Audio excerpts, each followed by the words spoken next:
Italia!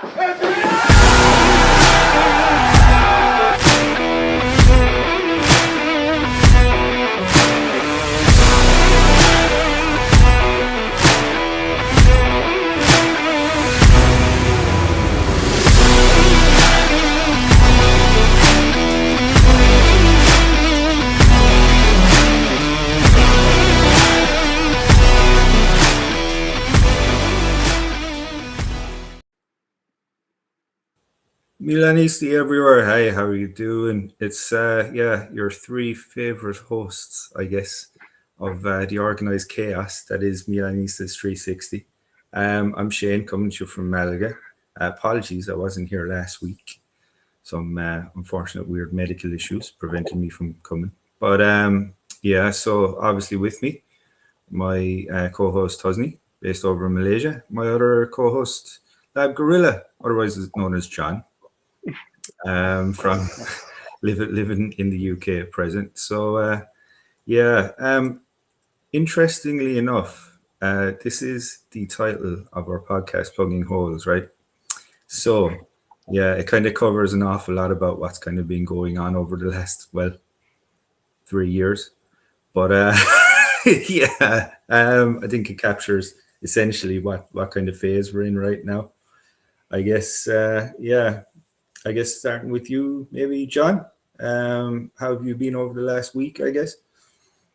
Ah, well, it's been an interesting week for all of us. We had a good discussion last week saying that potentially we could do a job against PSG because it was really clear that Pioli had rested everybody for the Udinese game. In my One of my comments was that I thought he gave up that game in order to have the strongest possible lineup for Udinese. Sure enough, we did give a very good performance against PSG, gave a lot of people a lot of hope. And we said Pioli's an escape artist, he's a Houdini himself.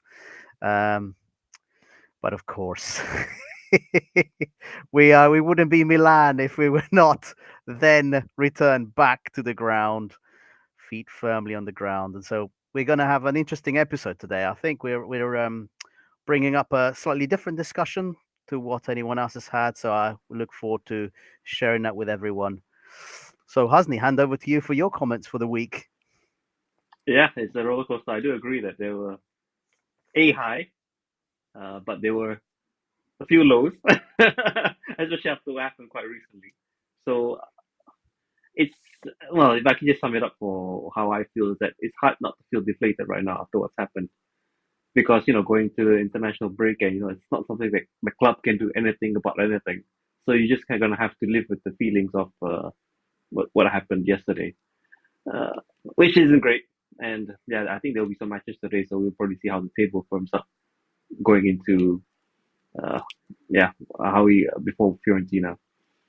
Hopeful, but then again, realistic. That's all I can say about how I feel. All right, Shane. Yeah, take us through. We just take Fair a point. Let's step get into at it. the first one. Mm. Okay, so yeah, if I just have a first take about this game. Yeah, I'll be honest to everyone here. I didn't think that we'd be able to pull this off, but we did. In terms of the summary about how things went, is that we played better than usual, and I felt that PSG played worse than usual. So we've seen how PSG firepower actually lines up, and that was actually their first game that we played, which they won convincingly. Yeah, so that is PSG to me. Yeah, what we played was a PSG that seemed a little bit off. They had their chances, and despite of the scoreline, I wouldn't say that it was a game that we won comfortably. It's far from it. Yeah, so they had their chances, and we also had our chances. But they had some pretty good chances. You got to admit. Yeah, I remember there was in the first half, Mbappe was clean on goal. I think he took a heavy touch, and Mike managed to catch it. So, and I think there was also like that crossbar effort by Dembele. Uh, I thought those were the chances that had those gone in, it would have been a completely different game, and we would actually be much more deflated going into Lecce, what happened yesterday. But yeah, I mean, I'll take it. Yeah, there's a big monetary incentive. If the reports are right, we got over 10 million for that game, including the win. So that's something to be proud of. And yeah, our Champions League campaign is still intact. Had Dortmund drew against Newcastle, it would have actually been quite tight, and that would be something that would have really symbolized the group that we knew. I mean, Shane, do you agree? I mean, could it have gone in any other way that you felt? Yeah, it was. So it's interesting, and I think I probably because I know we had last season and maybe the season before, but in terms of us being actually competitive, I think the last couple of games have really shown the importance of what it is to play at home versus what it is to play away. I mean, this is the same team that destroyed us over in Paris, right? And then they came to our patch, and yes, a lot of luck was required. Just like you said, they did hit the bar. Moynihan did play very well. I think Calabria played very well as well, to be honest, and it's especially the last couple of games. It's been he's been great. He's been really he's played really well. So I have to give him kudos, and he keeps doing it. The going forward, it did show how ruthless we can be when we need to be. I mean, I think there was Leao again, came up. It was a great goal. People will be complaining though, if you'd missed that and saying, "Oh, why didn't he lay it off?" or "Why didn't he?" But the kind of goal it was great. Kudos to him. Giroud as well. At his age, like the type of goal it was just him. It was a great header. It was perfect. Overall, I think it was the best we could have hoped for. Right, realistically, obviously, we'd love to win a game, by two or three clear goals, but in the Champions League, that's not going to happen for the most part, right? Especially not in a group as competitive as this. So, job well done. 3 points taken home. Again, luck was on our side more so, but I think when you weigh up the game as it was, I think we did deserve the points. And I have to give it to all of the players, and I have to give it to Pioli, I think, for this, because I think this was quite a well controlled, managed game, and I would have been hoping that it would be a turning point in the season for us, but evidently, as we'll discuss later, it wasn't. But John, what did you think about it? Yeah, so kind of agree with some points on both of you. I felt it was a very open game. There were plenty of chances at both ends. Such an aggressive attacking force that PSG are, and we basically matched them up. Just want to point out a couple of things. We did concede within the first 10 minutes. You got to say, we had a corner. They had a corner. Marquinhos got in front of Tomori and knocked the ball down. And Skriniar was basically left by Ruben Loftus-Cheek completely. Ruben Loftus-Cheek was like looking at the ball and drawn to the ball. And Skriniar, I mean, of all people, came in and smashed the ball in basically on his own. That's a pattern of play that unfortunately is becoming way too common for us. And that's just something that I want to remind people. Just think about it, because this is a topic that we'll go to later on. I thought Leao in this game was pretty magnificent. On the 11th minute when he scored, he took matters into his own hands. He ran forward. He had 2 or 3 PSG players trying to take the ball off him, and he used that incredible physique and prowess that he has.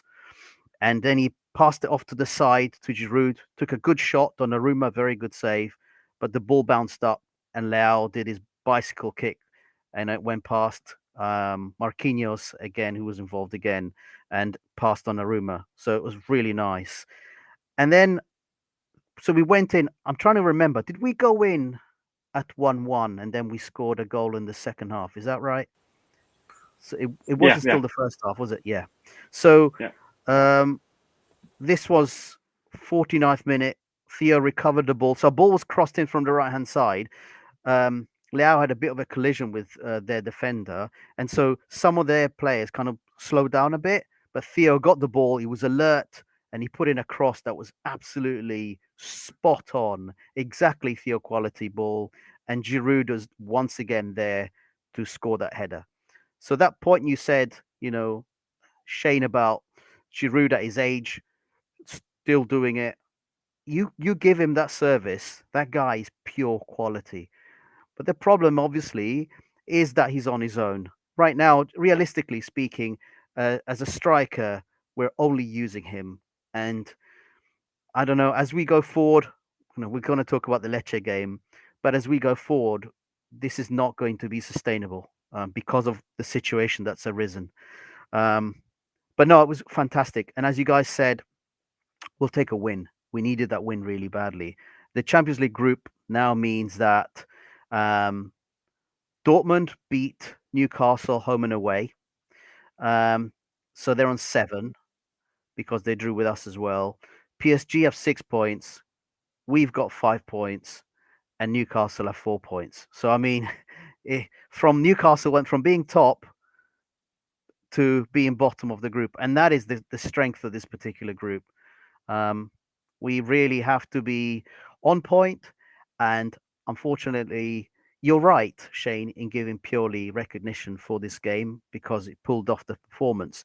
But I think he's doing it at the cost of our league because he's seeing, as a bigger point to me, again, only my opinion, guys, don't kill me for it. But I think he is literally seeing the dollar signs for the Champions League qualification, and he's putting that way above our Serie A performances. And he's not starting squads. So just like you, I thought we've now got Pulisic back. We've got Ruben Loftus-Cheek back. We've got everybody back. Let's see, except for Benacer, of course, right? But let's see what we can do against Lecce with a team like this. And that's not what he did, right? In the lineup, it was a bit of a surprise, the lineup. So I don't know if you want to move on to the next game. Happy to take it after you guys have spoken about it. Yeah, all right. So I guess, yeah, going on to from the highs of the PSG game, which, again, played very well. Game management was quite good. And then typical Milan style these days, we then went and followed a good performance with something that was just awful. So just to recap the game, started the first half very well. I mean, not much else can be said on that. We're kind of battering down the door from, most of the first half and maybe a bit of the second half, the start of the second half. We were 2-0 up at halftime. And then Lecce brought on Prime Maradona, or Sansone, I guess, against Milan. So he came up, scored a goal, Banda scored a goal. Interestingly enough, Lecce had a goal disallowed, which, to be honest, I can understand why it was disallowed, but, we were lucky. So we could have just as easily lost a point. And to just, finish off the debacle at the second half was Giroud got himself sent off on the 92nd minute for, basically, funnily enough, actually, when you guys were watching it, did you notice that they picked up what he said very clearly on the audio? No. I didn't hear. What did he say? There was a stream I was watching, and I can't repeat it here, right? But it was very, very colorful language. And they picked it up so well, right, that the commentator actually had to apologize. Was it in Italian? No, it was in English. Ah. What did he say? Oh, okay. No, it was a swear, basically. But they picked it up really well, so well that the commentator had to apologize, basically. Wow. I must try and catch that. Yeah. Yeah, but so I guess, that's kind of a recap of the game. From my thoughts, though, again, it just kind of encapsulates what we've done this season. We've moments of just brilliance where we're just dominating the game, and then when we're bad, we're just very, very bad, and we ship goals very quickly.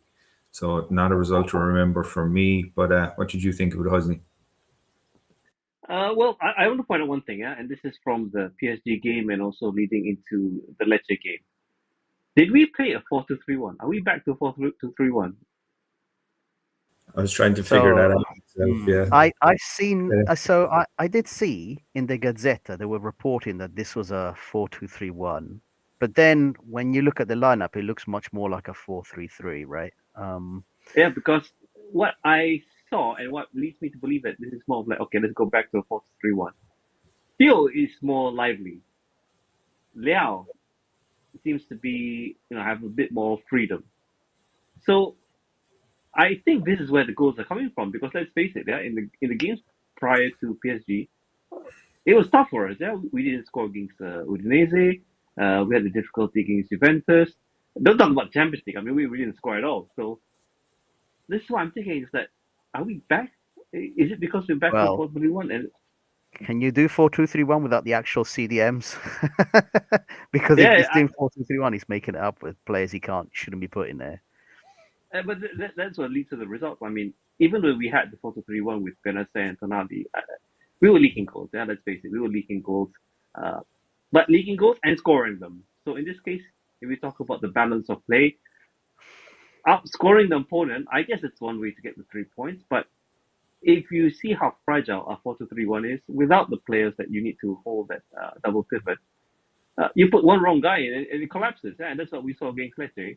Musa came on, and I'm just talking about things that just happened. I think the vast majority of fans would agree is that Musa putting him on the right back when you had Florenzi really costs the game.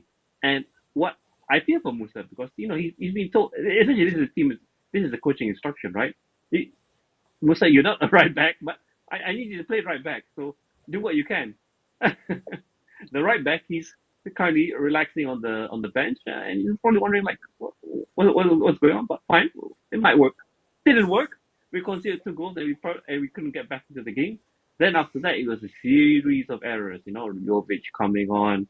I don't know if you guys noticed when Chukwueze came off, he actually looked quite pissed off. I think he threw his bib on the ground or something like that. Yeah. So I mean, the errors kept piling up, and like you mentioned, yeah, the third goal, that really was it. Yeah, that should have been the 3 points for them. I feel, if I was a Lecce fan, I feel for them, because I honestly didn't think that was worthy of a foul. But I mean, we've probably had goals that should have been given to us, and it's qualified for many reasons. So maybe the greater scheme of things, it balances out. But yeah, I mean, how can you say that was even worth a point? Because let's face it, if we want to go for the Scudetto, you gotta get 3 points. Yeah, we're already far behind. We need the 3 points. One is not enough. To me, draw is just like a loss. Yeah, we're just losing too many points, and this is what really irritates me about Pioli, that there is nothing to be learned. I really want to know what and you're a coach, yeah. Think about it this way: you're a coach, you coach a big club.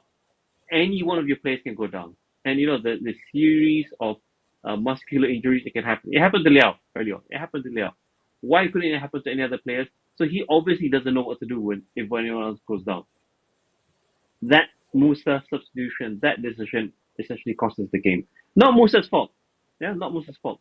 Anyone, even if you were to put Giroud as the right back, I think we would have multiple problems there. And sorry to pick on this guy again, is that there's one player that I know a lot of fans still defending, who they say is the Swiss Army knife of this club. That is, Mr. Here we go. He couldn't, Pioli couldn't put this guy in right back, even though this guy has played right wing, by the way. He decides to put a kid who just joined the club this season, doesn't have the same number of years of experience, and he puts him as right back. And his only excuse in the post-match conference or the post-match interviews, he said that, just for the physical attributes. I mean, so are we saying that actually Courage is like a twig? Is he a stick man? He can't stand up to any player? Is that the sort of guy that we have in our midfield? I mean, did you just call Krunic a twig? Yeah, it seems that way. He is. It's like so fragile. He can't even do it. As a utility man, he can't play as a right back. But it's super disappointing as well with Krunic was, like, we did have a good chance of actually stealing this game. Yeah. With the misplaced pass to Okafor, right? And you're just kind of going like, you know, if that was anyone else, right, that just kind of laid that in a thread to Okafor, like you'd be hopeful that they'd score it, right? That Okafor would score it, like, and he didn't even like. It was such a disastrous pass. Yeah, Like, that's and doing the rounds on X. That is that little clip. It's you quite know, famous already. and it is those. I think it's those little moments. I know I've kind of defended Krunic in the past, not just for memes, but for because he's a very average player, right? And he doesn't do anything flashy. But like when you're a professional football player and you can't make a pass like that. I mean, what was it? Over maybe 15 yards, if even? It wasn't very far. Yeah, something like that. You Not can't even make that. a pass like that. Like you have no place at the club. I mean, awful, awful. And it's like you said as well. Like with putting Musa in that position. I mean, I would, as strange as it sounds, it's like, well, if you play Krunic everywhere else, so why not, if you're stuck, why not slot him in at right back, right? I mean, you're not going to get anything flashy, but at least he might do a job for you. But like the worst thing is now is I mean, not only did so with Krunic kind of staying there, it's again of like a very average performance for the most part from him. But even when it came time that he could actually do something that could give us, help us actually steal the points, he just showed he wasn't up to par. And keep in mind, this isn't against the likes of Juventus or let's say even arguably a top 6 team. This is against Lecce. And if you have a guy who's showing that how stocky he is through, like against the likes of Lecce, I mean, I slated Pobega for the same reasons a couple of podcasts ago, saying that against a lower tier team, he showed his junk. And Krunic is doing it against Lecce. So, I mean, for people who are still calling for him to be a starter, I mean, this is, if this isn't an eye opener for you, I don't know what else is. Yeah, but Shay, let me pose, and maybe John, you might want to take this. Yeah, on the bench we had Bartizaki, who we know is an actual football player. Last time I checked, he knows how to kick a ball, right? And he actually plays in defense. If we didn't have the play, or if you didn't want to put the Florenzi there for whatever reason, maybe Florenzi didn't say hi or shake his hand or something in the morning, why couldn't we go to back three? Right? We could have actually done a 3-4-3 or 3-5-2 just to close out the game. We were 2 goals ahead, by the way. If you saw how the goals came, I don't think they had anything. Yeah. That's the point. You're making a point there. We were 2 goals ahead. They hadn't scored any goals yet. This substitution was completely anomalous with anything that made any sense. So, I mean, a couple of things. If you want me to talk a little bit about the game, right? First thing I want to point out, on 10 minutes, Leao sprinted for the ball, felt something, and had to come off. That's a very important thing that we should mention here. And it looks like it's another muscle injury. We haven't yet got information regarding how long he might be out for. 28th minute, again, it was another beautiful Theo Hernandez goal. But if you watch it, he had a nice interplay with Okafor to make that space. He then fired a beautiful cross in. And who is the man in the middle? Again, knowing his position perfectly well. Very, very underrated striker, Giroud. So I think he was kind of like hit it with his belly kind of thing, but it doesn't matter. Any part of the body will do nicely. Then Except on the 35 minutes, not his hand. Wasn't the hand, was it? Except the hand. Any part of it Except the hand. Yeah, anywhere else except the hand. Yeah, exactly. 35 minutes, we finally got that beautiful goal from our reindeer. I was joking before the PSG game that reindeer would deliver a present to us all. He did it in this game. Again, he finds himself in really good open positions, guys. He runs into really good space. He does have a very good mind. And by the way, that comes down, it goes down on record as a Chucky assist, in case you didn't know. It does go down on record as a Chucky assist. And I think you mentioned that Husney Reindeer did later on also hit the bar. Again, got himself in some nice space and hit the bar. Now, turns out as they went into the changing rooms, it looks like Calabria was like, I'm having a bit of a twinge on my leg. And again, they think it's another muscle strain. And so this is where Pioli I generally can't. He is sometimes, guys.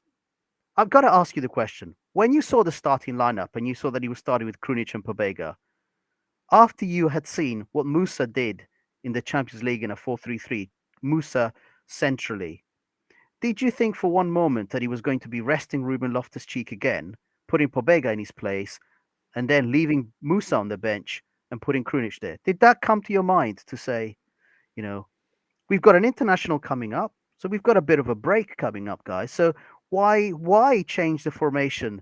Why change the people in the squad? It really didn't make any sense to me. So it was great that we had gone 2-0 up, despite the fact that we had that lineup.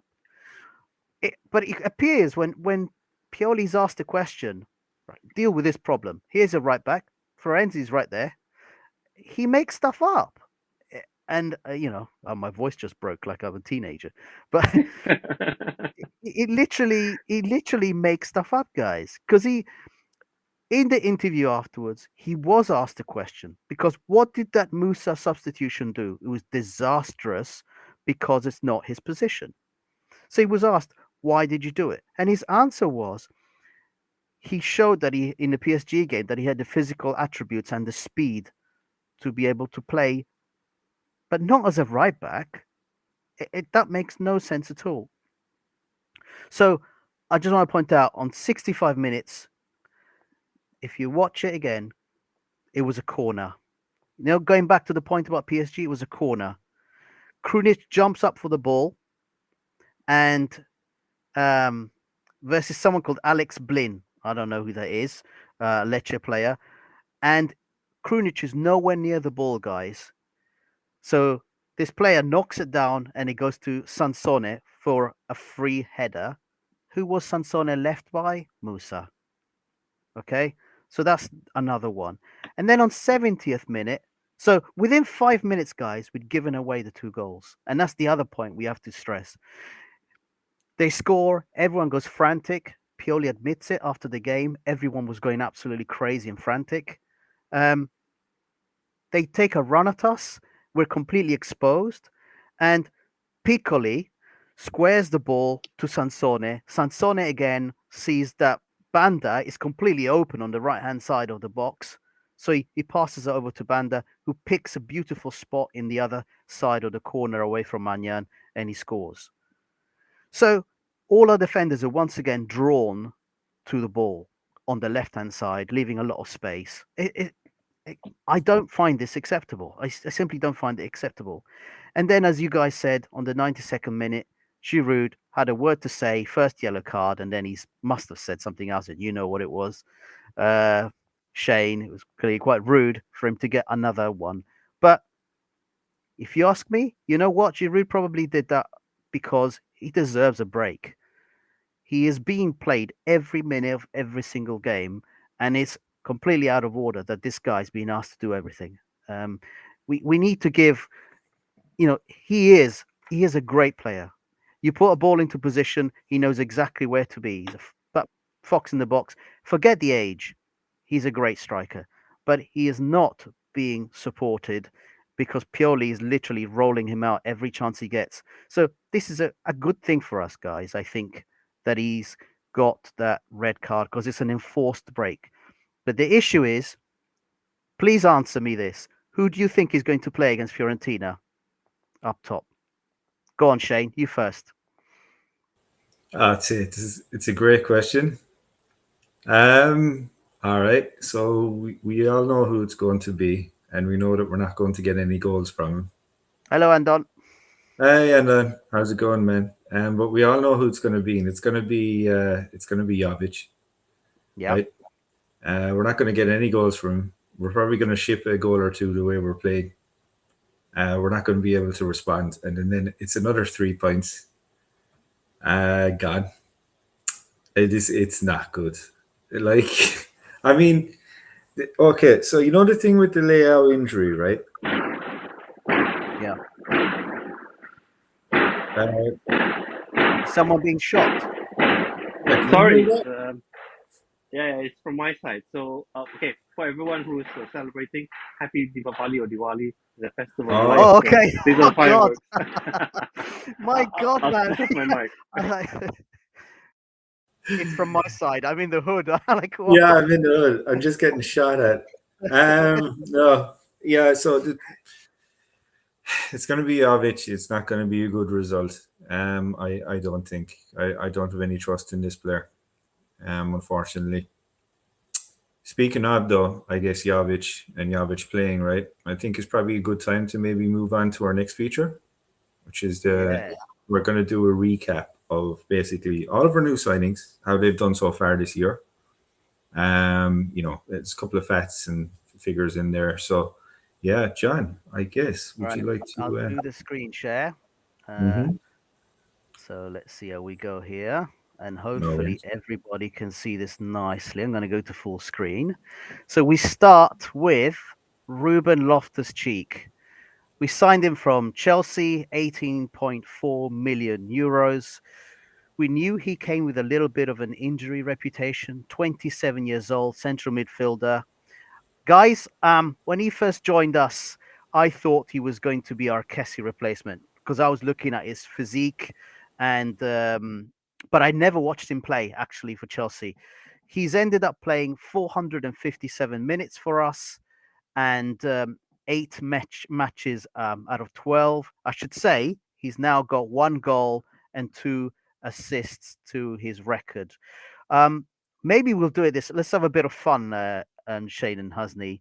If I ask you for a score out of 10, what would you give Ruben Loftus-Cheek? And then I'll tell you mine. So go on, Shane, you first. It's going to be a hard one because, like, the more I see him play, the more impressed I am with him. So I'm going to be biased towards maybe giving him a higher score than he should. Mm-hmm. I'll give him. I'll give him a 7 out of 10. And the only 7 out of reason, 10.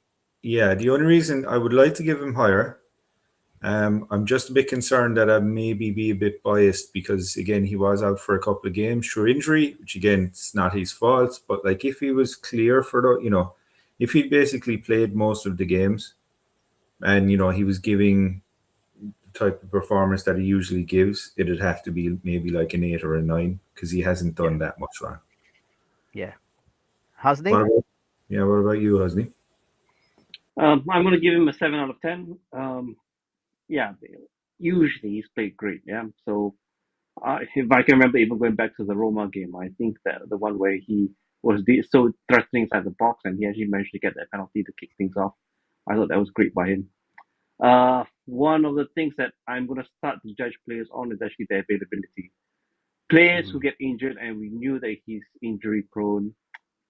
Yeah, it counts against them. Yeah, as good as you might be if you're not fit, no fault of his own, of course. I mean, just the way things are, and we don't really have a training center for players. We more have like a butcher shop where they go and get injured. But yeah, I'll give him a 7.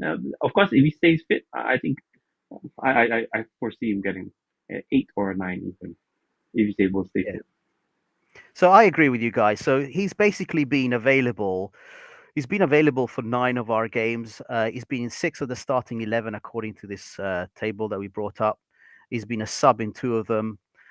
He did get an adductor injury, adductor injury, I should say, that made him miss 3 of our league games. We really could have done with him against Juventus and Napoli, to be honest. And again, great performance in some of these games. He really showed us that he's not a defensive midfielder at all. He's actually a marauding midfielder with great physical attributes, as he showed against PSG. It was really, really impressive for me. But that's the issue I've got here is what is happening? Why was he not available against Lecce? Is it a case of he's just come back from injury?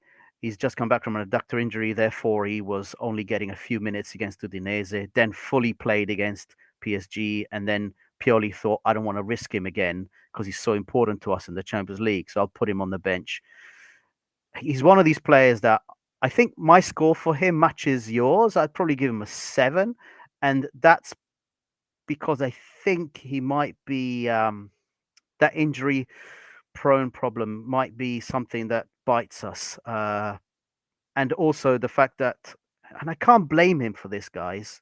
I think Pioli is kind of like wrapping him in cotton, because he sees how important he is to our play. But I think 7 is fair. And yeah, if he carries on the way he's going, this guy is going to be a fan favorite. I really do think so. So should we move on to the next player, guys? Yeah, so Christian came up with a good point. He's like, Booty Cheeks is good, but he's becoming a glass man just like Pulisic. And then, like, that's true, but it's kind of like becoming, he kind of was for quite a while before, right? But yeah, also, Christian, please don't ever say Forza Graham Potter again, because, like, I have a really bad feeling that, you know, if we did end up with Graham Potter, like, I mean, you know. Don't. Oh, that's a strange one. Yeah, that's a weird one. Okay, we ready to move on to the next guy? So, the next acquisition, Yunus Musa, 20 million euros from Valencia. I will admit openly, you guys, I did not know this player before he came, but he's played 606 minutes for us.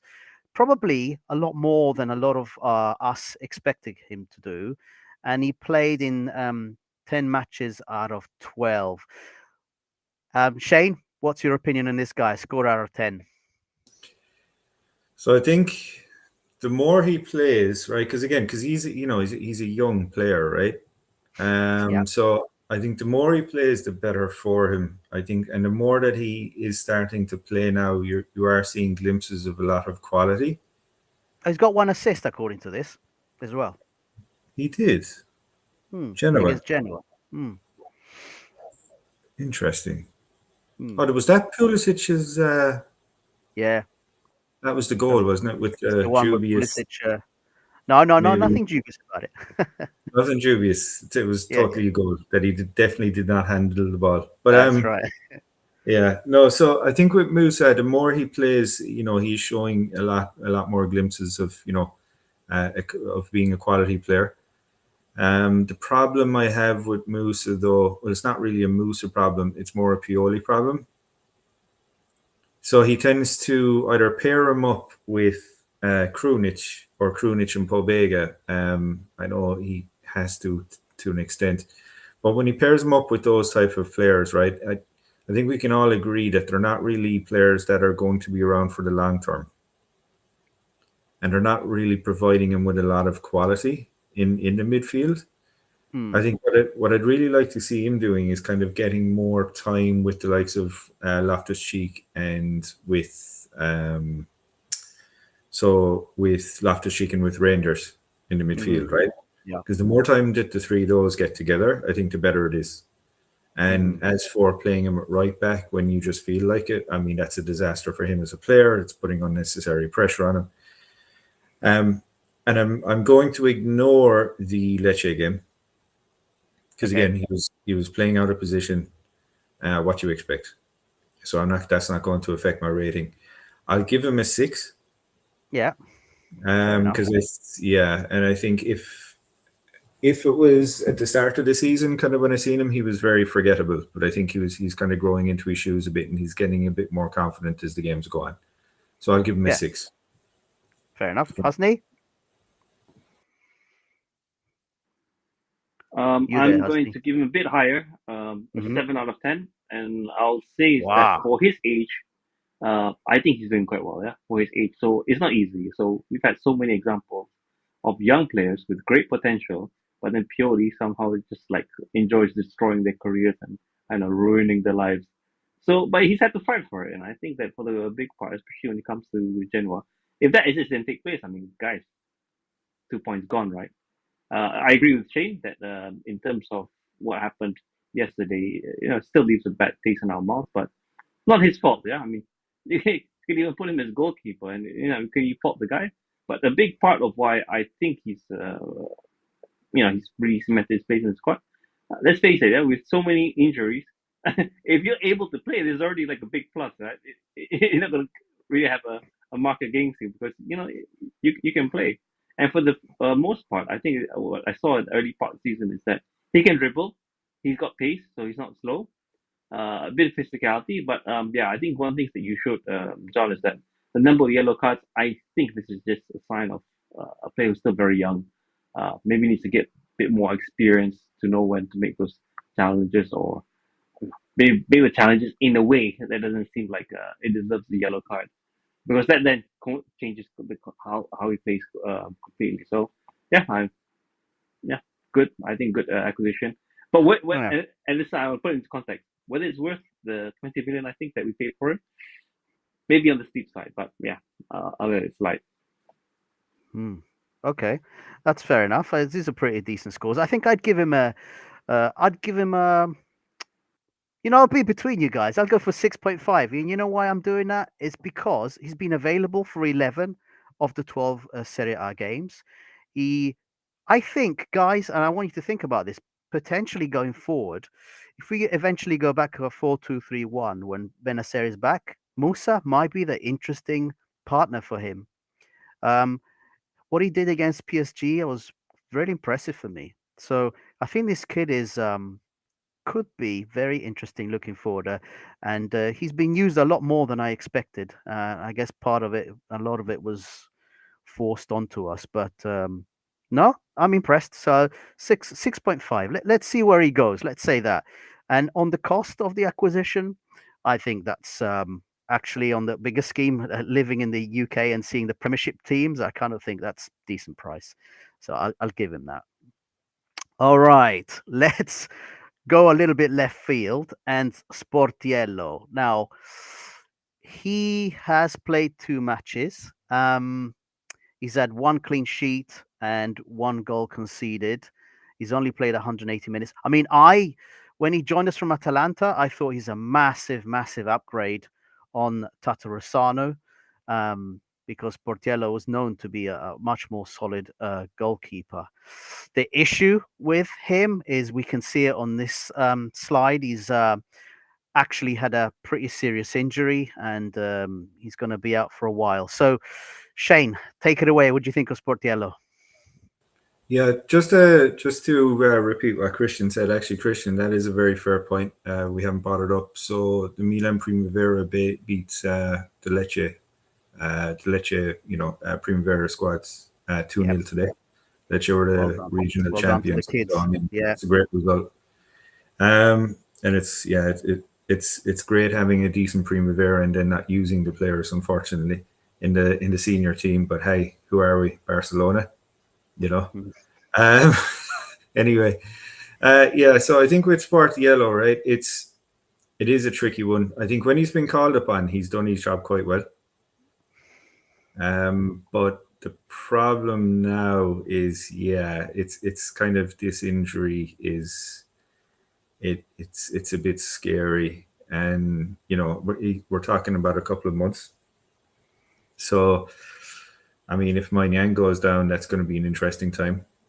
So, I guess overall, do you know what? I think being what he is as a backup keeper and comparing him to Tatarusanu last year, I will give him a 7.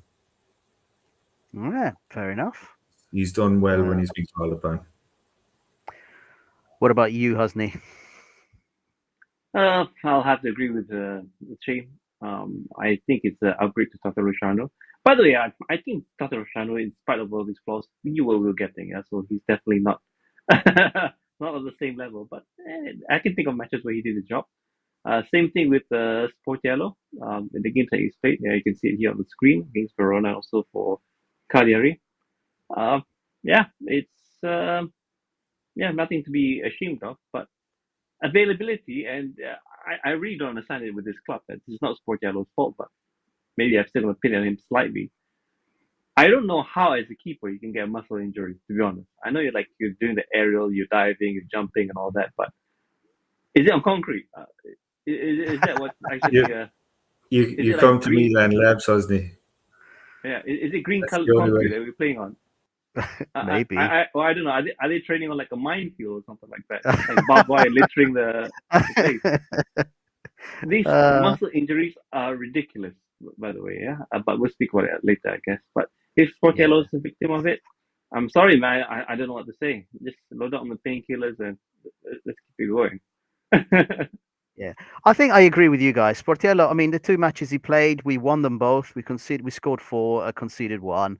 He's done his job nicely. The injury is very unfortunate, but it was like a comfort blanket to know that it's almost we almost know that Mannion at some point in the season is going to get injured, right? And we knew that Sportiello was going to have to come in, and he's done a decent job. All right, let's move on to the next player. Marco Pellegrino. We signed him from Platense, 3.5 million. Young kid, John, young buck.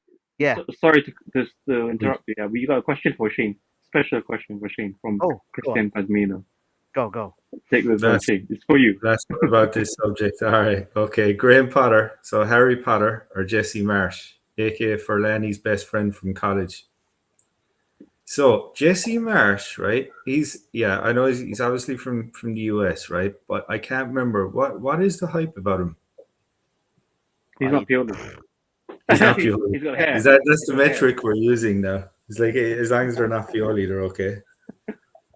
Yeah, because I was sure I remember one of the guys mentioning it, and he was supposed to be quite, like quite good, but I don't know who he is. I can't remember off the top of my head. So saying that, right, because I just dislike a lot about Harry Potter, I'm just going to instantly go Jesse Marsh. And it doesn't matter if Jesse Marsh isn't even a soccer coach. If he's like an American football coach, I'd still take him. Yeah, I'd still take him. As long as he's not Harry Potter, it's fine. You mental man. Right. So Marco Pellegrino, right? So we signed this kid last minute. If you remember, it was kind of a late in the window. We got this kid in, and we kind of thought, oh, is he one of these plug-in holes type of players, as we said in the title? He's played one match out of 12. He's played only 68 minutes, and unfortunately, he's had a pretty serious injury. He's going to be out for a couple of months. So he was in the squad available for 9 games, but when he did come on, he really did not do very well. So Shane, what would you give Pellegrini? I feel so sorry for this kid. So I think just on virtue of that, I'll give him an 11. I'm being serious. No, so there was times when he could have came on, right? Yeah. Earlier in the season. And I appreciate Pioli might have said, okay, maybe this kid isn't ready. I appreciate that, right? But I mean, he came on versus Napoli, right? Which is, I mean, you know yourself, and I know why he had to come on. It's because, it was lack of depth, right? I'm not criticizing the reasons for him coming on, but when your first game is against Napoli, who are going to hit you very hard, and then you get basically that's listed as an ankle sprain, but it's a fractured metatarsal. Yeah. Right, Yeah. which is literally just something you get under extreme stress. So, I mean, I feel so sorry for this kid. Do you know what? I'm not even going to give him a rating because I think it's very harsh. Fair enough. Hasni, are you on the same kind of path with your with your marking? I'm actually going to give him a rating. I'm going to give him a 1 out of 10. Yeah, so that's actually for being. We've got the extremes here, bro. That is evil, man. You can't do that. You can't do that. No. Let me tell you this, yeah, and I'll use a yardstick here. He's been given a chance. He's young. He should have potential. He's been given a chance, and he absolutely blew it. I'm sorry. This is the nature of the game. We've had players that took this chance and actually did well, aka Kalulu, who is also injured, by the way. But same game. This is the nature of the game. Yeah, this is the nature of the game. You have the opportunity. You have to make the best out of it. I'm sorry. I know it's harsh. You caused the goal. He tried to head it out. I don't know how he was judging it. He should have taken the boot to the face. And we would have been celebrating the 3 points. But he somehow rejuvenated the Napoli attack. I'm sorry, it's harsh. 1 out of 10. okay if he stays. Better if we really need players to come and fill in that emergency kind of job, go and get someone who's like, I don't know, 35, 34, end of his career, a little bit like the Kia type, who can really save us that at those points, yeah, because God knows we need them. And Yeah. I don't buy the excuse that we bring in players who are not ready, we put them on the team after 9 games.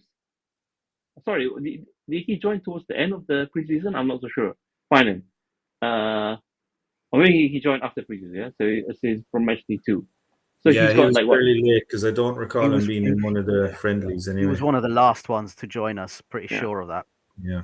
So 8 games, still not ready. How many months is this, by the way? Yeah. So this is about 2 months.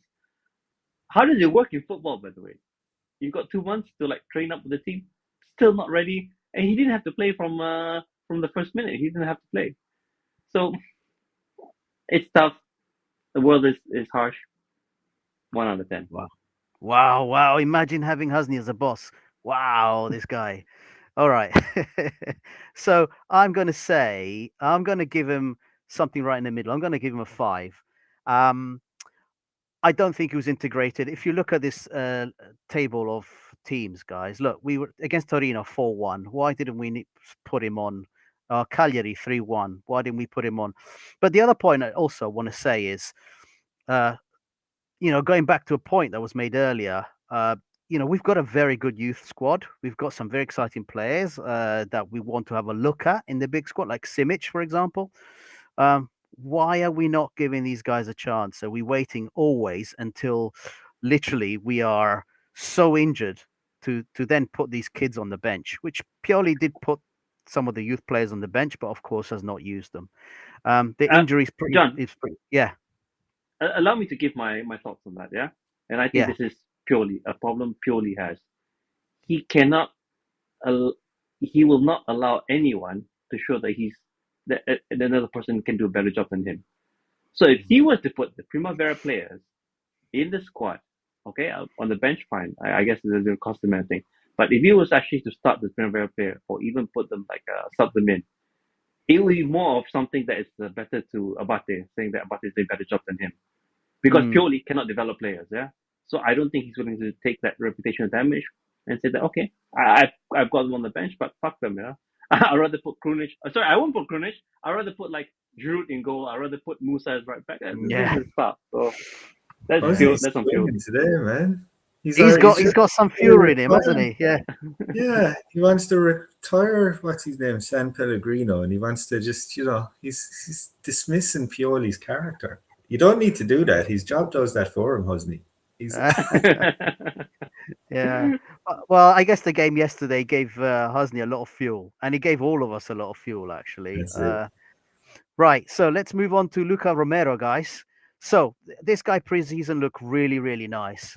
He was a free transfer from Lazio, very young kid. But in preseason, he showed us something on the right wing, and I was generally thinking this could be an option behind Chucky. This was before we realized that Pulisic was going to be used as a right mid and a right winger. So played 4 games out of 12. Yeah, not really very much. 1 yellow card. Let's have a look here. What we've got: no assists that I can see here. No goals. So Shane, take it away. What do you think of Romero and his impact on the squad? Yeah, so this is a bit. So before the Lecce game, I was speaking quite a lot about how disappointed I was with Chukwueze's output anytime that he kind of played. I think ironically though, for the Lecce game, Chukwueze wasn't that bad, to be honest. I think when he had the ball, he was he's hungry, he's making passes, he was making runs, he was doing all the right things. So if we see a lot of that, it's a good thing. Before that though, I think I wouldn't have been against Romero playing over Chukwueze in some games, because I think their output was kind of the same. You know what I mean? Like there wasn't really a huge difference between them. My fear is with this guy though is that we'll probably loan him to someone like Atalanta next year. He could potentially ball out, you know.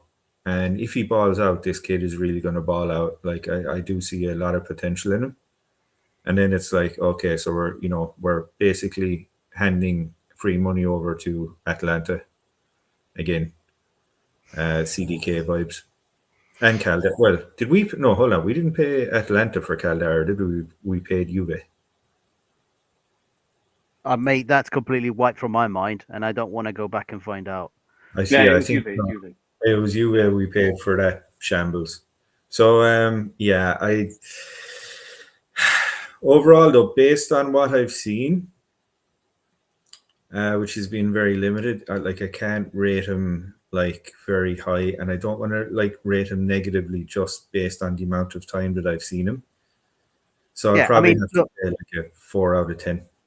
4 out of 10. He's had no starting games. He's been subbed in 4. That's Yeah. literally it. Okay, 4 out of 10. Hasni, what about you? A bit higher, 5 out of 10. Availability again. I'm sorry, I'm just doing 3 months because of availability, because I think it's Yeah. important. But I thought he did well during preseason, by the way. You guys remember that goal he scored? I think it was against you when we played preseason. He It scored was that beautiful. amazing goal. He looked confident. He looked like he wanted to run at defenders. He had a good shot on him. He looked like the real deal. So, very young though, hasn't he? Isn't he? So, I mean, you got to give him 5 out of 10. I think is fair. Yeah. Yeah, I think that's fair. I think I'll follow. Yeah, Shane, I think I'll go with Hasni as well on that. I think I'll give him a 5. If you look at he's only had 4 sub appearances, and again, a lot of this is to do with who's being called up to play in those positions, and a lot of the time Pioli doesn't call up players who are supposed to be right wingers for the right wing. He just puts on whoever he feels like.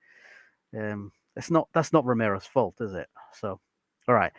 Let's move on to an interesting one. Okafor, this legendary posture that he did after scoring a goal. If you look at him, he's played in 11 of the 12 matches, but only 366 minutes. So that tells you a lot. He has scored 2 goals, guys. So what's your opinion on Okafor, which was I generally thought he came to be Giroud's kind of sub, but as it turns out, Pioli sees him as Leao's sub. So, Shane, take it away. Yeah, I think a big part of this is, and that's a relevant point. It's like, what is he? And I don't even think Pioli's got this worked out yet, right? Even though he's kind of using him more so as Leao, as a deputy to Leao. I don't. So it depends on the type of game that we're playing, right? I think, like for instance, so when we're playing the likes of Udinese, right, and we're leaving the likes of Giroud on the pitch, who's completely worn out. Surely, for me, it'd make more sense to actually put Okafor on in his place, because I think he's, just by virtue of him being faster, he'll be able to get into the box more quickly and hopefully receive a ball from Leao, slattered home. Right. Instead, though, we're using Jovic. However, okay, so if Pioli does see him as a backup to Leao, that again though does raise an interesting point for me, because I don't know if Okafor sees himself that way, right? I don't know if he would have signed a contract with us and basically said, well, I'm going to be just benched behind Leao, because it's like, good luck getting a game. You know what I mean? Yeah. So, that being said, he has had quite a good few games, but I mean, especially to the games at the start of the season, he didn't really seem to do much, either because he didn't have time because he was substituted, or he didn't show up. Then he had a good run when he's like, it was 2 goals in 2 games, so against Cagliari and Lazio. But okay, I'll give him a 5. I can't give him any higher than that, because he doesn't. There's a lot of times where he just seems to make the wrong decision in the box when he has the ball. Like he either tries laying it off when he should shoot, or in times where he should shoot, he tries laying it off. It's kind of like this weird flip that he does. So I'm hoping though with more game time, he'll kind of iron that out and he'll get better. But I can't really give him a high rating based on what I've seen. Okay. So, Hasni, what about you? What do you think of I'm gonna give Okafor? him much higher 7. So he scored goals given limited opportunities. I think that's something that's quite valuable. And let's keep in mind is that he's young, he has Champions League experience, so he's definitely a player for the future. I also agree that I don't think he's a left wing replacement, but he's done well there. Yeah, he should actually provide. He should actually support another game plan. Is that if we ever, post Pioli, whatever Pioli decides to like go on like some sort of hiatus, we can actually with Okafor do like a counter attack type play. He's quick. Uh, for the large part, I know there was that chance where he wasn't that clinical against Udinese, uh, but there's a play in that, yeah. So Salzburg is not the same team as Milan. He scored against us, by the way, in the Champions League, but he's definitely a talent for the future. He can only get better, so I'm going to give him a high rating. And just to remind you, it's 14 million euro signing, so that's not bad, is it? Yeah. No, that's not bad. So I mean, I think I'd give him a 6, and I'd say he's been underused. And if you want to look at these matches and look at the positions, centre forward, left wing, centre forward, left wing, left wing. So it kind of reflects the fact that Pioli appears to be not sure of where to play him.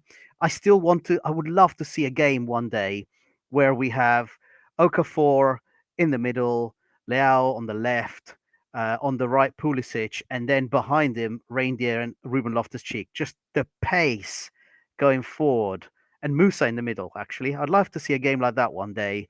It would be quite exciting. I think the pace of attacks would be pretty overwhelming. I reckon. Will we ever see that? I don't know, guys. But I'd give him a 6. I think he's been available in the squad for all 12 games. And yeah, the fact that he's being used sparingly is not his fault. Okay, so the mighty Captain America. So this was, a marquee signing, guys, from Chelsea, 20 million euros, and young 24-year-old player that we knew had a few injury troubles when he came to us. He's played a whole 660 minutes, and he's played in 10 of 12 games. He has scored, I think he scored 2. Let's go back. Let's go to this table. He has scored, no. He has scored 4 and assisted 2. So, yeah, Shane, should be a decent score, but I'm not going to bias you. Tell me, what do you think of Captain America? yeah, so I think the thing with Pulisic coming over was, well, I think everyone knew how good a player he could potentially be. I think there was a great fear about the injuries, right? Because he seemed to be very injury prone at Chelsea. Touch wood, because he's now unfortunately out injured. But hopefully, touch wood, it doesn't last so long. But he's been like such an upgrade compared to what we had last season. I mean, in terms of everything, like in terms of giving us an avenue to attack, in terms of setting up things himself, in terms of scoring, he's a dangerous player. He's just a high quality player. I can't believe we got him for the price that we did. I mean, it shows you how mismanaged Chelsea is, that they're letting players of this quality go for, what was it, 25 million? 20. Let's go 20 million euros according to Million. them. Like, I mean, that's insane. But yeah, played. I mean, I think I can only remember, there was maybe only 1 or 2 games where he disappeared a bit, and it wasn't necessarily him. It was just more so that, the ball was kind of so leveraged in our half that it was hard for him to come back and, set up plays and stuff like that. So I'm going to have to give him an 8 out of 10. I think for me, he's just been that good. 8 out of 10. That's good. That's good. Yeah. Hasni, what about you? What do you think of Captain America? 9 out of 10. I think he might argue that he might be joined with some other player that we'll speak about in a bit. But I think, in my opinion, I think he's our best signing. I mean, undeniably, 4 goals, 2 assists is a lot at this stage of the game. especially coming from the right wing. Before he joined, there was that big concern is that, wait a second, he's not even a right wing, he's like a left winger, right? Yeah, Left yeah. winger likes to drift inside. So he's really replied wrong with the performance, saying that, okay. And no one speaks about him being a left winger anymore. He cemented his place on the right. I don't think anyone can challenge him for it if he's fit. So yeah, high rating for me. Right, and I agree. I'd give him an A to 8.5. Actually, the guy really surprised me. I thought he was not signing for anything much more than shirt sales, to be honest with you guys. And then when I saw this point about him playing a right wing, but it's completely proven me wrong. The guy's clearly very, very smart. He's got very high footballing IQ. The way he drifts in from the right and finds himself in the center of the box with a lot of and combines with crosses from the left side, he is quite special. I mean, it's quite obvious that he would also be brilliant on the left wing if needed. And, if Leao has an injury and Pulisic comes back, he will be a pretty good deputy to actually be the guy starting from left wing, in my opinion. He does a lot of damage starting from left wing, but no, he's superseded everything that I thought about him. The number of goals is tremendous, and his contribution to the games has been great. We miss him when he's not playing, so very, very happy with the price that we paid for him.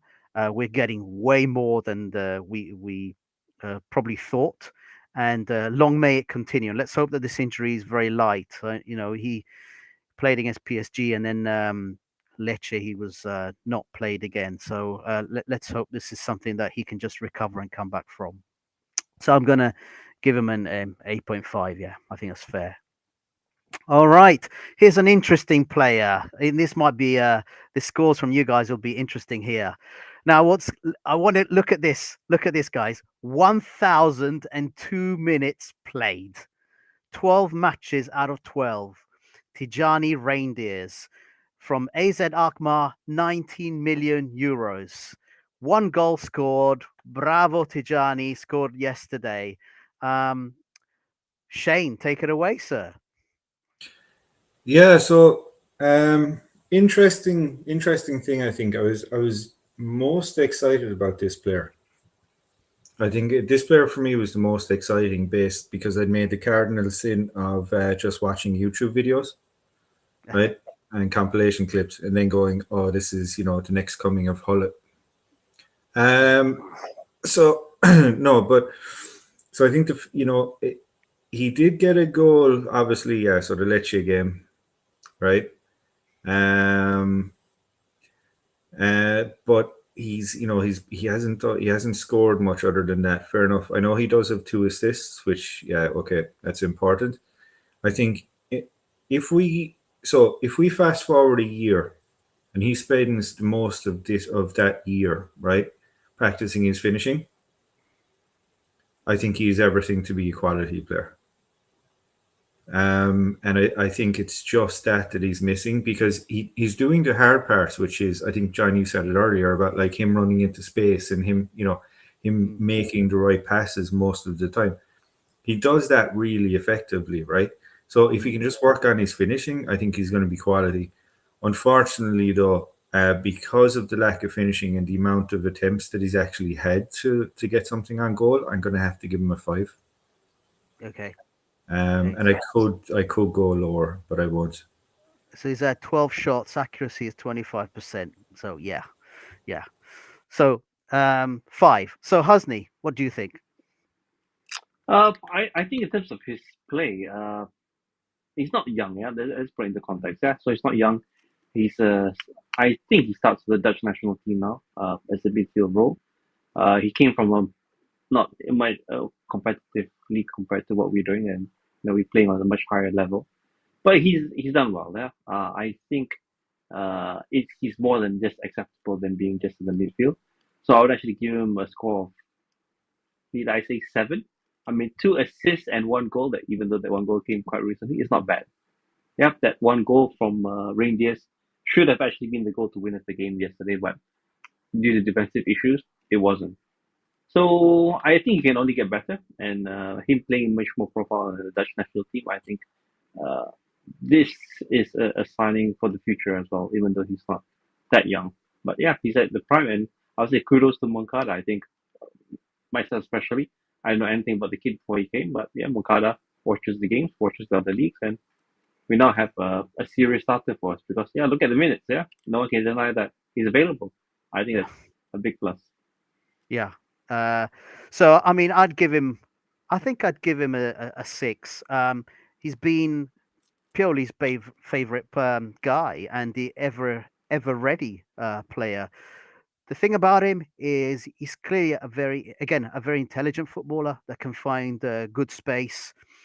His finishing has been pretty panicked, and I don't know whether missing all those shots has basically got to him, and so he feels that he has to snatch at a lot of the shots that he takes. I think once he hopefully calms down, maybe the Lecce goal will help him to do that. I think this guy should really slot away a lot more goals. I mean, in my mind, because of the positions he finds himself in, he should be a player that can reach double digits in the number of goals throughout a season. Maybe that's a lofty ambition, but I think he's good enough to do that. Having looked at how he plays, now we've got a pretty good idea. He's clearly attacking midfielder, and he moves the ball forward really well, and he finds gaps and spaces that other players cannot. So um, I think he should only get better from here on in. Right. Chukwueze. So we got him from Villarreal. It was at least 20 million. I think the figure's higher than that, actually. He has a total of 1 assist. He's only played 289 minutes and hasn't really done a lot. He's had 1 shot on target, 2 off targets. And yeah. So what do you think, Shane, on Chukwueze? So I said this fair point, Christian. I can see where you're going with it. I still think it's a bit too early to say sell him though. So I know because Christian had said yes, sell Chuck in the summer, CDK treatment, right? Here's where I think it's a slight bit different this time. So I think the more the more that we see in CDK on the pitch, the more he switched off. I think it's happening the other way with Chukwueze. I think the more that we actually see him play, the more the more I think he's kind of, he's getting keyed into the way that we need to play. I think Lecce was a good example of that. Oh, this table's wrong. This table's wrong. Oh, yeah. This is goalkeeper, isn't it? Yeah, it's okay. That's not Chucky's. Let's go back to this one. Yeah. Not to worry. But I think for what we've seen of him, I do think he's hopefully if he continues like this, he will just get better and better. I think he can't decide if he's just a straightforward winger or an inverted winger, and I think that kind of presents a bit of confusion in his teammates as well. Right, because they don't know, is he going to try and cut in straight away, or is he going to, run it down to the byline and then try and pass it in? Yeah. But I think those things will hopefully earn themselves out. I think hopefully the more he will play, the better he will get. We need to see a bit more of an attacking threat from him regarding like shots on goal. That would be good. And a bit more threat in the box. A la Pulisic, right? Or Pulisic. For me, though, I'll give him a 5. And no, I'll give him a 6, right? And that's kind of recency bias just because he did well in the Lecce game. But I will give him a 6. Okay. Hasni, what about you? I completely agree. I'll give him a 6 as well. Not just that, because I think it's quality. Yeah, so he's found himself in some good positions. Largely unfortunate, so sometimes a bit off the mark, but the threat is there. Yeah, so when Chukwueze is on the pitch, you can tell that there's that threat coming from the right. So I think just by that helps relieve pressure on our left, and hopefully that will be the sort of performance that will take us to win the games. I know he's not been as electric as Pulisic, but think about it. Yes, Pulisic sets a very high bar. But yeah, I don't mind him as a backup option or as a backup right winger. I think he deserves it. Yeah, after all, we can't have like two Pulisic level players or even two Liaos on the team. I think that's not realistic. So yeah, I would agree with Shane. Yeah, I think I'll go with a 5 as well. I think we haven't seen enough of him.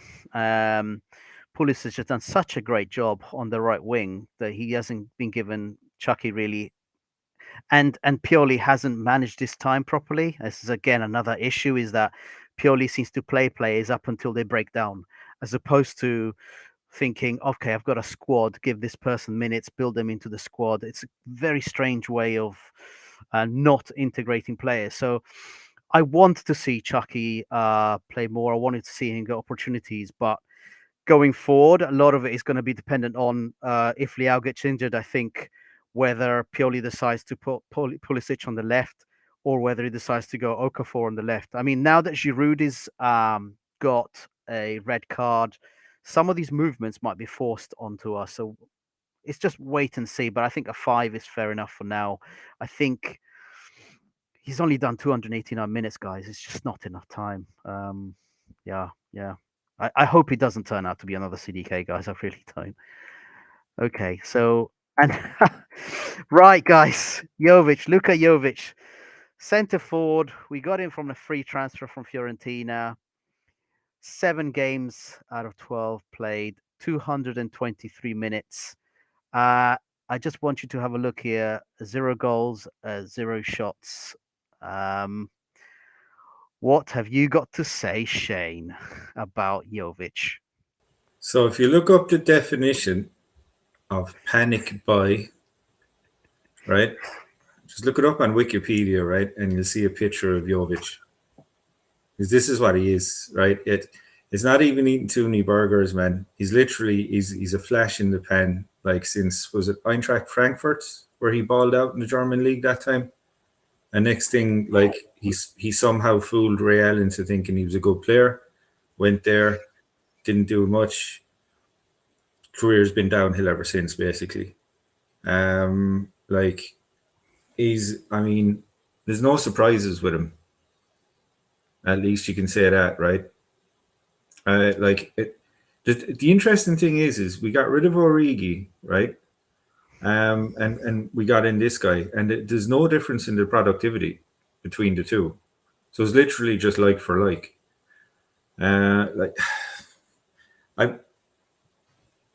Like it says something when your main competition is a 37-year-old striker, and you're not getting selected for the most part over a 37-year-old striker, and that's no slight to Giroud, because again we do need him at this point, right? But like, I mean, ineffectual, panic buy. We're not going to see him. I don't know how so many people are surprised that he's as bad as he is. Right? He had 1 year left on his Fiorentina contract, right? For that last year of his contract, Fiorentina gladly actually said, you know what, for the last year of your contract, if you want to go to another club, go for it. How are people expecting anything different out of this guy? Fiorentina didn't want him, and yet he's supposed to come to, and this is no offense to Fiorentina fans, but he's coming to a bigger club, and people are surprised that he's not showing up.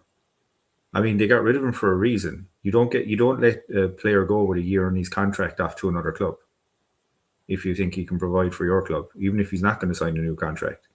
So there's serious attitude problems there. We're not going to fix them. Complete panic buy, completely useless. I'd be surprised if he gets a goal, actually, to be honest, because nearly every game I see him in, he's completely just. I mean, he's ineffectual. I could go on for hours. I'm sorry, but this guy, do you know what? I'm going to give him a 2 because he's not. Wow. That's positive. I'll give him a 2 because he's not Origi, and at All least right. he's someone that's useless. All right. Okay, Hasni, go. Yeah, I'm gonna give him a 0. Definitely not worth the time at all. So there's one big reason why I give him a 0 is that he's best friends with Rebic, right? And Rebic towards the end he developed quite a bit of attitude problems. So I don't know, as they say, birds of a feather they flock together. So maybe like them being best buddies is probably going to be like the direction that he's going to take. But on the pitch, zero contribution. He's slow. He's clumsy. He definitely doesn't sync up with anyone. I mean, why? Why we realized the big mistake that we made with Origi. And by the way, Origi came from like a better caliber because he was like, he's scoring the important goals for Liverpool. So I think this is a downgrade, by the way. Yeah, just because he's available, that okay, fine. I'll just put a name on the score on the team sheet and let's move on with it. Whereas this should have been Colombo's spot. And let's face it, he took Colombo's spot. Interesting. Colombo could have got serious minutes. So yeah, I hope he leaves. I don't see his contribution. I don't think there will even be a contribution. But yeah, I hope you agree with me, John. Right. So on what he has done, I have to give him a 0 because guys, look at the Genoa game. He played 90 minutes.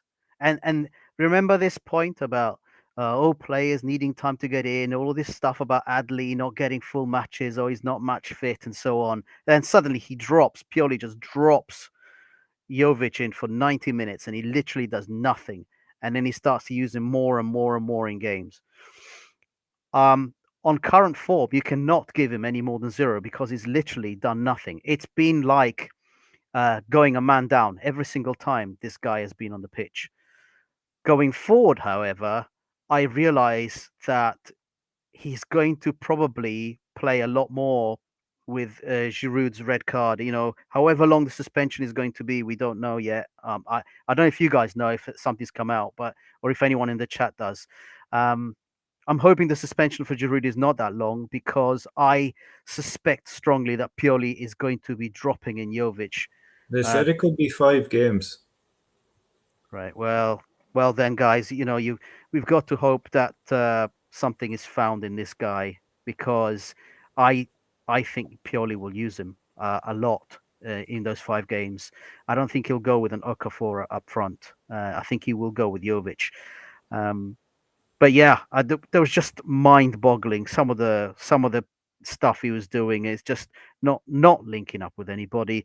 Being on the same pitch sometimes on a 4-4-2 alongside Giroud made no sense at all. But that's not his fault. That's Pioli doing that. Just disastrous player. I can't give him more than a 0 because he's literally done nothing. He's offered absolutely nothing on either side of the pitch. He doesn't work hard either. You could give him some points if he saw him working hard, but no such thing. So on just current form, a quick one there. So Christian Pazmino has a couple of good points. I'm not going to mention the thing about Adli potentially bumping with Pioli's daughter, even though I just have. But so he did say as well, keep in mind, we do have a couple of loan players coming back in the summer, right? So we have McNasty, right? We have Ballo-Touré, we have Origi all coming back. But he's also mentioned a point about would you and Salad. I thought Salad was a done deal, no? I thought he was as well. We have to look that one up. Oh yeah. No, I think it's a good point though. As to would I sell Adli, I definitely wouldn't, right? I'll tell you why, because I think Adli at his age, has a far higher ceiling than Krunic. Yeah. So what you do is you sell the players who you're not going to really get that much value from, right? So, I mean, yeah, obviously Jovic, his loan isn't going to be renewed. No, he's not. Jovic is not going to be renewed. There's no way in the world he's going to be. No. Salad is a loan deal. Oh my god. Yeah. All right. Let's stop sharing that. Yeah, that's interesting. So Salad is a loan deal, so he's coming back. Right. Well, so we're back. He can come back, but I mean, he left for a reason, and that's because he's not going to get playing time. Right? He's not going to get playing time if he comes back. So he'll just be shipped off somewhere else. Ballo-Touré, look, I mean, if you can find a club that's stupid enough to buy him, sure. Same with Origi. I mean, he's gone to. Where did he end up going? I thought he went to Notts Forest or something like that. Yeah, I think he went to Notts Forest. Yeah, And he went back to England. Yeah. yeah, and strangely enough, Nottingham Forest have discovered that they bought a dud. Yeah. So I'm they sorry, have. they've loaned the dud. So they're not going to, they're not going to activate that more than likely. So yeah, we're going to have these players coming back, but I think after a year on loan, when you come back to the club, it's your time is done anyway. So it just makes it easier for you to leave. Xabi Alonso, I couldn't go for Xabi Alonso. Just because I remember Liverpool, that cup final. I'm sure he was in the midfield for that. Okay, sorry, Husney man. Yeah, we're keeping you awake. But okay, right, Christian. Thank you very much for joining. Thanks, Anton, as well. Yeah. Thanks to whoever else is in the chat. Make sure you like and subscribe, please. It's very important. But yeah, thanks Oh, that very was much. that was a fun chat, guys. Really good going over those players. I think for the next one, we're going to have some interesting stuff going on. So please tune in again for the next one. Yeah. Let's do some more. Maybe on one of these, we'll have a chat about Forlani, Moncada, and Pioli, guys. Yeah. For Sasaka. Definitely. Yeah. I think that's coming up next. So, and I know what you mean, Christian. I'm also saying as a manager, because he gives me PST every time I see him. That's why I can't have Xabi Alonso as a manager. Okay. Go on. All right, guys. All right, guys. Milan. See For you the later, Milan. guys. See you soon. Let's cue the video. Italia!